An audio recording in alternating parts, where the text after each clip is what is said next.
कुछ लेकर जाए, कुछ जानकारी लेके जाए। आप खड़े मत रहिए भाई, सामने आप भी बैठ जाइए, बैठिए। आप सबके बीच में इतनी हमारी बहनें बेटियां आई हैं, वे कि तुमने क्या क्या समस्याएं हैं और समस्याओं का कारण क्या है, उसके बारे में हमारे साथियों ने, हमारी बहनों ने बहुत अच्छी बातें आपके बीच में रखी। बहुत अच्छी बात हमारे वक्ताओं ने रखी, बहनों ने रखी, और आपने भी सुना, समझा, सब कुछ किया। लेकिन एक जरूरी बात मैं कहना चाहता हूं, आखिर क्या कारण है कि हमको दोयम दर्जे का इंसान माना जाता है? यानी दूसरे लोग तो ऊंचे हैं, बड़े हैं, उनकी इज्जत ज्यादा है, उनकी प्रतिष्ठा ज्यादा है, और हमारी इज्जत, हमारी प्रतिष्ठा, हमारा सम्मान कम है। उसका कारण क्या है? लोग कई अपनी अपनी बातें कहते हैं कि हम ऐसा है, वैसा है, यह है, वो है, और हमारे समाज को थोड़ा कमतर आंका जाता है, नीचा आंका जाता है। आखिर उसका कारण क्या है? आप लोगों ने देखा होगा कि अपने इलाके में जो बच्चे स्कूल छोड़ देते हैं 9वीं 10वीं के आसपास, वे बच्चे अक्सर उल्टे सीधे बाल काटते हैं, लाख 1.5 लाख की गाड़ी लाते हैं और फिर फास्ट गाड़ी चलाते हैं, एक्सीडेंट भी हो जाते हैं। अपन बहुत कुछ समझाते हैं, इसके बावजूद भी बच्चे नहीं समझते हैं, बात नहीं मानते, और इस बीच में कुछ बच्चों का एक्सीडेंट होकर के मृत्यु भी हो जाती है।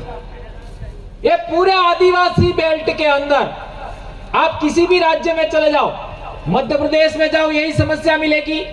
गुजरात में देखो, राजस्थान में देखो, कहीं पर भी चले जाओ, जो बच्चे ने स्कूल छोड़ दिया 8वीं से लगा करके 11वीं के बीच में, वो बच्चे अक्सर ऐसा ही करते हैं, क्योंकि वे बच्चे अपने आप को पढ़ाई के काबिल उन्होंने नहीं माना, यानी वो उस योग्य नहीं बन पाए, तो वह दूसरे मामले में कंपटीशन करते हैं। हमें हो कहीं कम हो, हम किसी से कम है क्या?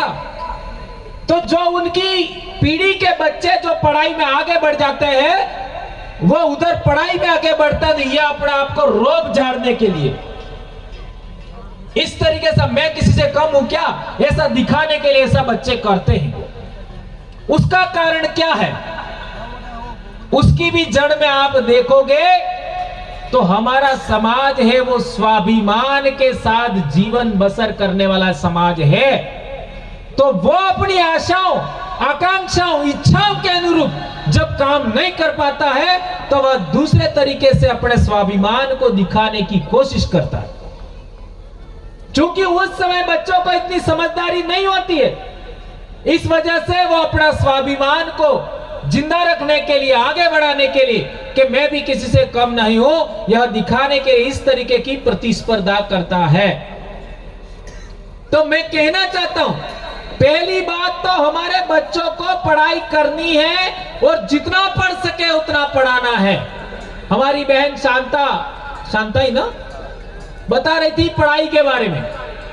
यह बात आप हमारे आने से पहले भी दूसरे साथियों ने कहा होगा, हमें हर बेटी को पढ़ाना है, हर बच्चे को पढ़ाना है, और यदि बेटी को पढ़ाओगे तो बाप का परिवार भी देखेगी और अपना परिवार भी देखेगी।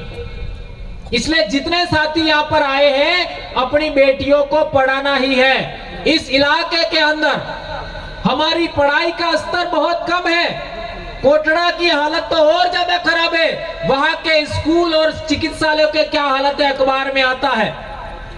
मुझे हैरानी होती है कि आदिवासी बच्चे कितने बड़ी बड़ी पढ़ाई कर रहे हैं, कितने बड़ी बड़ी नौकरियां ले रहे हैं, और इस इलाके में हमारी बेटियां बेचने की नौबत आ रही है। दोस्तों, अखबार में छप के आता है कि आदिवासियों ने अपनी बेटी को बेच दिया। पिछले साल या कुछ महीने पहले अखबार में आया था। ये कोटड़ा जाडोल के बेल्ट में ये बात सुनने में आती है। और अभी अभी गुजरात के वलसाड़ से एक बात निकल के आई कि 15 से 19 साल के बीच की बेटियों का बच्चा हुआ। अखबार में छप के आया।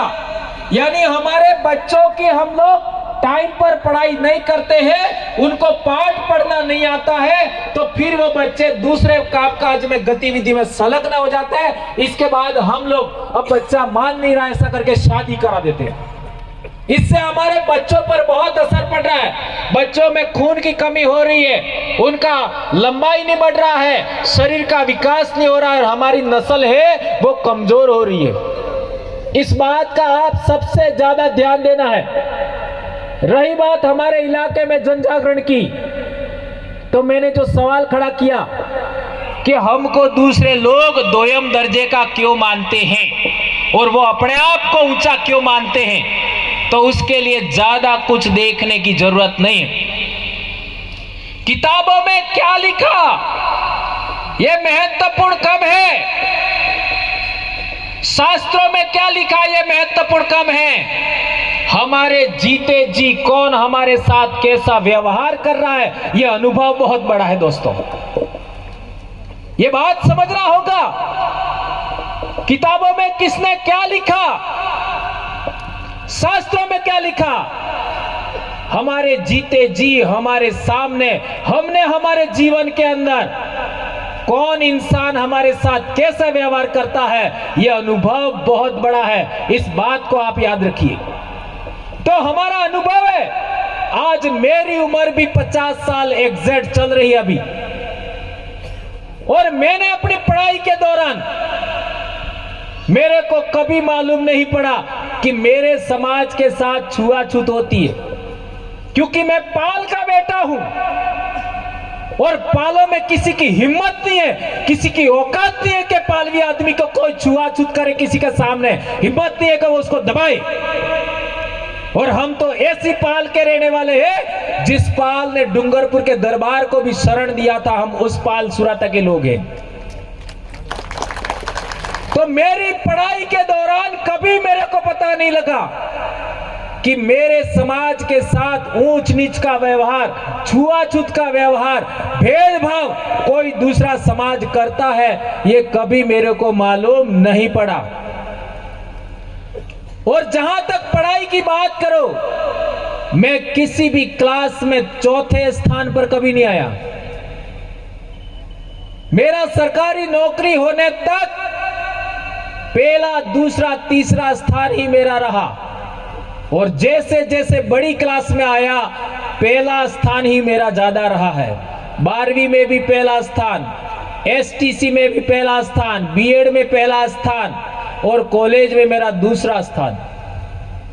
ऐसी मेरा पढ़ाई रहा। तो मेरे को कभी मालूम ही नहीं पड़ा कि मेरे अपने समाज को दूसरे दर्जे का माना जाता है, छुआछूत बरती जाती है खान पान के मामले में, कभी मालूम नहीं पड़ा। लेकिन जैसे ही मैं नौकरी लगा और हमारा आसपुर ब्लॉक है वहां पर मैं पहली बार गया, तो वहां एक बढ़िया भाई था, वो हमारे स्कूल पर आया और उसने हमको कहा कि मर्द साहब मेरे घर चाय पीने आना। अब उस समय मेरी इतनी कम उम्र थी कि मेरी मूंछ तक नहीं आई थी, और उस गांव में पाटीदार लोग ज्यादा थे, तो वो कहते थे बाल बुद्धि मास्टर આવ્યો એમ। बाल बुद्धि એટલે समझ में આવ્યો, यानी छोटी उम्र का मास्टर आया है। क्योंकि मैं तो 21 साल में मेरी नौकरी हो गई, तो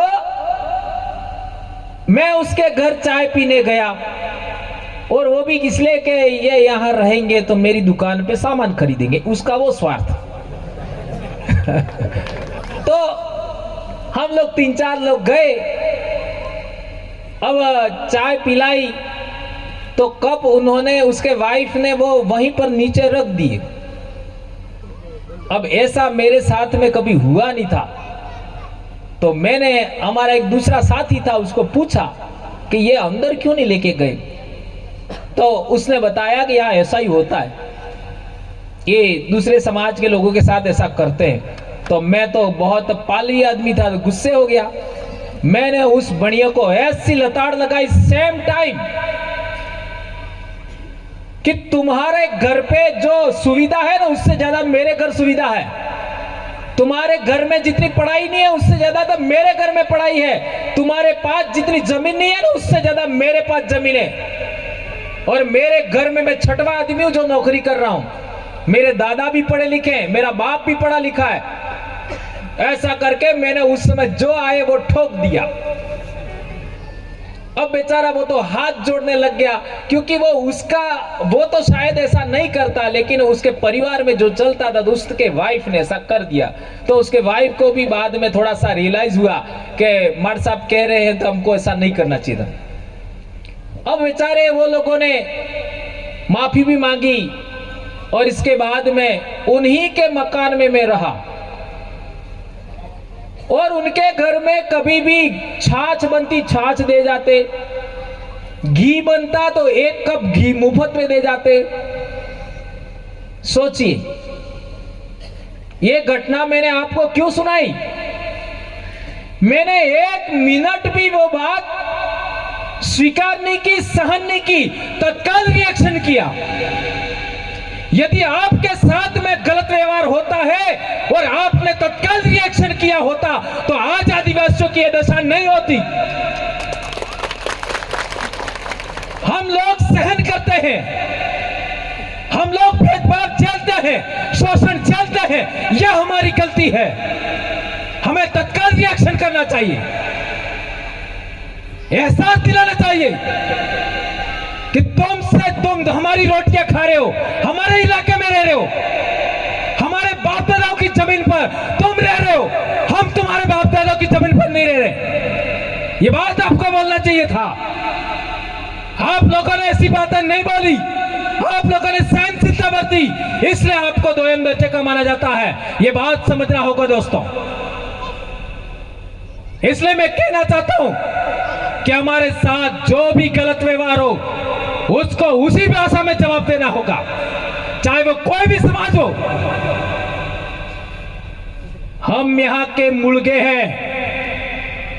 5 जनवरी 2011 सुप्रीम कोर्ट ने कहा कि भील आदिवासी भारत देश का इंडिजिनस है, अबोरिजिनल पीपल है, ओरिजिनल इनहेबिटेंट ऑफ इंडिया है, नेटिव पीपल है, आदिवासी है, यह लिखा है। और भारत देश का 8% आदिवासी इस देश का मूल मालिक है, बाकी सब लोग बाहर से आए हैं, यह सुप्रीम कोर्ट ने बोला। क्या सुप्रीम कोर्ट की बात गलत हो सकती है? यह बताइए। इसलिए मैं कहना चाहता हूं कि आपको पढ़ना पड़ेगा, जानकार बनना पड़ेगा और संविधान के दायरे में रहते हुए, कानून के दायरे में रहते हुए हमें बोलना सीखना होगा। आज 2015 में जब आदिवासी परिवार बना तब बहुत सारे लोग बोलना नहीं जानते थे। आज देखिए बोलने वाले इतने ज्यादा हो गए हैं, समय कम पड़ रहा है, समय कम पड़ रहा है। इतने सारे बोलने वाले वक्ता हैं, यह आदिवासी परिवार की ताकत है। यह किया है आदिवासी परिवार ने। कोई नहीं जानता था हमारे महापुरुषों को। आदिवासी महापुरुषों का जन्म जयंती दूर की बात है, चौक चौराया बनाना दूर की बात है। लगातार 10 साल के आसपास होना आया, इतना बड़ा जन जागरण चला और पिन पॉइंट जानकारी दिया। जो बात सच है, आज तक मैंने जो भी बात बोली है, एक बात भी गलत सिद्ध करके दिखाइए। मैं रोज 3 से 4 घंटा पढ़ता हूं, आज भी मेरे बच्चे कहते हैं कि हम पापा के बराबर हम नहीं पढ़ सकती। मेरे बच्चे कहते हैं, रोज पढ़ता हूं। मेरे समाज को कौन सी जानकारी मुझे दे दी है जो आने वाले समय में दूसरे लोग दे पाए या ना दे पाए, इतना पढ़ पाए या ना पढ़ पाए, वो सब जानकारी हम जुटाते हैं और फिर आपके बीच में रखते हैं। तो कई बार ऐसा भी लगता है कि ये बात हमने पहले कभी नहीं पढ़ी, कभी नहीं सुनी, लेकिन बाद में पता लगता है बात सच थी। इसलिए मैं कहना चाहता हूं कि दोयम दर्जे का आपको क्यों माना जाता है? दोयम दर्जा मतलब दूसरा दर्जा। तो आप इस देश के मूल रहने वाले हैं और दूसरे लोग यदि हम लोगों को ऊपर करेंगे, बराबर मानेंगे और आपका उनके ऊपर अपन को रखेंगे, तो उनको अपने आप को खतरा महसूस हो रहा है। यह है बड़ी समस्या। यदि हम लोग अपने अधिकारों को जान गए, अच्छी पढ़ाई ले लिया, अच्छा हमारा स्वास्थ्य हो गया, अच्छे हॉस्पिटल चिकित्सालय खुल गए, अच्छी स्कूलें खुल गई और अच्छी खेती बाड़ी करने लग गए, अच्छा पशुपालन करने लग गए, जल जंगल जमीन विकसित हो गया, हमारे हर घर पे पानी पहुंच गया, तो हम खेती बाड़ी में भी नंबर 1 हो सकते हैं, पढ़ाई में नंबर 1 हो सकते हैं, स्वास्थ्य में नंबर 1 हो सकते हैं, मजदूरी में तो हम नंबर 1 है ही सही। तो इस देश में राज्य व्यवस्था जो चल रही है उसमें राजे हम पुनः बन जाएंगे, पुनः राजा बन जाएंगे, इसलिए हमारे साथ ऐसा व्यवहार होता है। यह बात समझना होगा। आज से आपका 4वीं, 5वीं, 7वीं, 8वीं शताब्दी तक भारत देश में कौन कौन राजा थे? हमारे डूंगरपुर की बात करो, 13वीं शताब्दी में हमारा राजा था। इधर भी हम देखें तो आप लोगों ने देखा ही होगा, लास्ट 10वीं शताब्दी तक इस पूरे अरावली बेल्ट में भील राजा ही रहा करते थे। तो हमारे बाप दादे राजे महाराजे थे। तो आप कोई छोटी मोटी कौम के बच्चे नहीं हो, आप लोग भी राजसी खून के बच्चे हो, रॉयल ब्लड हो, और आप लोगों ने अपनी कीमत नहीं समझी। और जिस दिन आपने अपनी कीमत समझ ली, उस दिन आप समाज को जागृत करोगे, समाज को आगे बढ़ाओगे, एकता कायम करोगे, अपनी बहन बेटियों की इज्जत करोगे, अपने भाइयों की इज्जत करोगे, और कभी भी आदिवासी बनाम आदिवासी लड़ाई नहीं लड़ोगे। उस दिन तुम इस देश के वापस राजा बन सकते हो। ये बात याद रखनी है और इस बात को जागृत करने के लिए हम लोग काम कर रहे हैं। दोस्तों, आज ग्रासिया समाज अपने आप को राजपूत मानता है, ऐसा कहते हैं, और भाइयों ने बताया उसका कारण भी यही है। ग्रासिया समाज दूसरे समाज की उपस्थिति में अपने आप को नीचा मानने के लिए तैयार नहीं है। ये बात है इसमें, ये कोई गलत बात नहीं है, लेकिन उदयपुर के अंदर भीलों को नीचा माना गया और दूसरे अपने आप को ऊंचा कर दिया गया। यह बहुत खतरनाक बात है।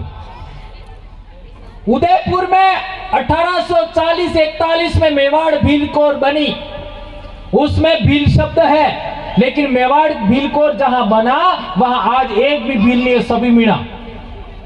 ये कितना बड़ा षड्यंत्र है।